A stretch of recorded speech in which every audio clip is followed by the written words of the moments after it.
Hey everybody, welcome to the video. So today we're going to talk about something really cool. It's that elusive Stevie Ray Vaughan chord that we've all heard and all kinds of things that he's done, a lot of live recordings and obviously some recorded recordings too. It's right up there with the Hendrix chord. You know, everybody talks about the Hendrix chord, which is a sharp 9 chord like this right here. Well, Stevie's chord is related to the Hendrix chord because it's also a 9 chord. It's just not a sharp 9, and it's an interesting voicing of a 9 that you just don't hear all that often. Listen to Stevie, you've certainly heard this chord. Love Struck Baby comes to mind. He does the chord solo using this very 9 chord. And I'm going to show you how to play this really cool elusive chord that a lot of folks don't know how he's playing. So let's go right down to the guitar fretboard here, and I'll show you how it's done.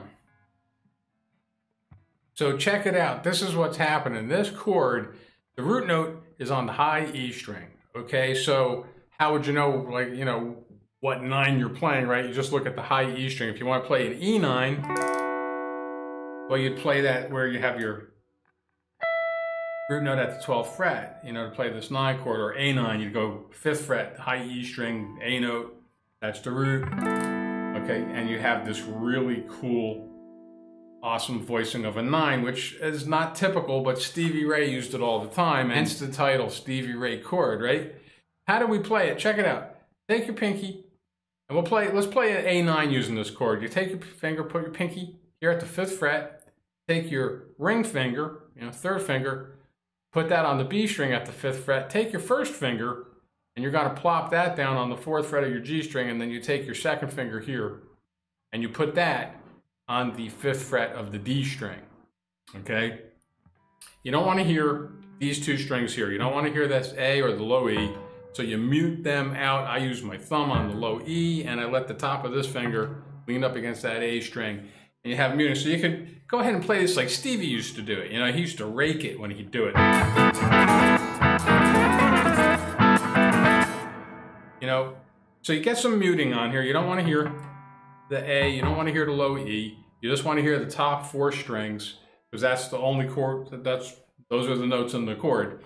And that way you can play this like Stevie used to do. You get a little power on it. You can rake across all 6 strings, right?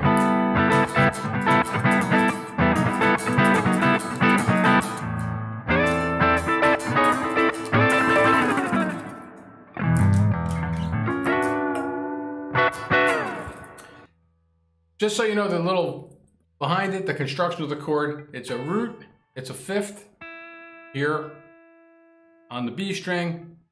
The 9 is your 1st finger on this G string for the chord, and the dominant 7 is where your 2nd finger goes down.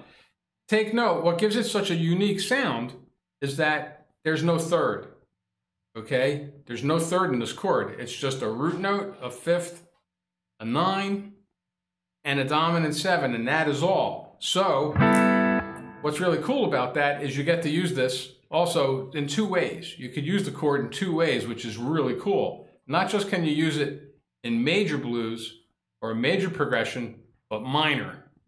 You could also use it in minor. It sounds good both ways. So there you have it. Now you too know that ever so elusive Stevie Ray Vaughan chord. Just as cool as the Hendrix. Hey, there's going to be a lot of new content coming up, so definitely stay tuned to the channel.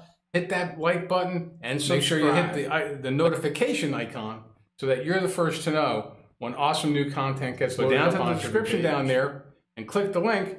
Be sure to get your free jam track, which is just the very same jam track that I used in this video.